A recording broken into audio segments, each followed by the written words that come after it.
Don't just do what people say you should do because everybody's doing it. You got to think for yourself.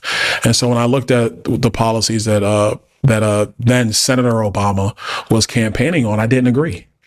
So how can you vote for somebody if you don't agree with what they're saying?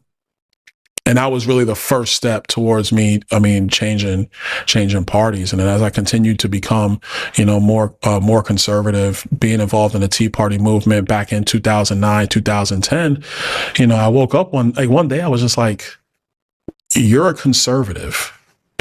You're a part of the local Tea Party movement, but you're still a registered Democrat. Why are you still a registered Democrat? Just go change your registration. Mm-hmm. So I did. That was 2010. What was it like in 2010 compared to now being an African-American conservative? Do you notice any difference in support? Back then, I'm sure it must have been a lot more crazy as it is now. Oh, you were definitely stepping out there. There's no doubt about that. But that time though, I wasn't even thinking about running for office. That was the furthest thing from my mind. Right. So it was just more of a personal decision. And then it was also something with my family, with my mom and stuff, for them to know that I'd changed parties and become a Republican. They pretty much knew that from my Facebook posts, because if you go back to my old Facebook, which I'm quite sure everybody's people who, do that kind of stuff, they go back and research everything you've ever posted and everything you've ever said. They've gone back and looked through my Facebook and all that stuff from back in the day.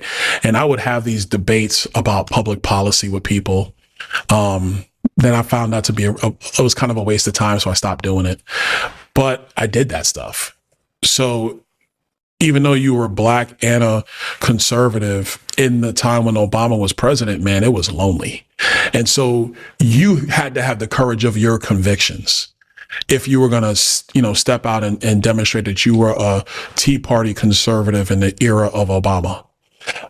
So, a lot of times now when I go into town halls and, I'm taking on all comers, the reason why I'm comfortable and doesn't really bother me is because I was expressing myself politically back when it wasn't a cool thing to be a Black Republican or to be a Black conservative. And there was no Twitter sphere or influencers, or there was none of that. Mm-hmm. So you're just out there having debates with people you went to college with, went to high school with, and you're having to defend your position, and you're probably losing friends in the process. Definitely, right? But you have to be willing to stand on your own 2 feet and be the man that God's called you to be. Do you believe that America still has a problem with racism, systemic racism?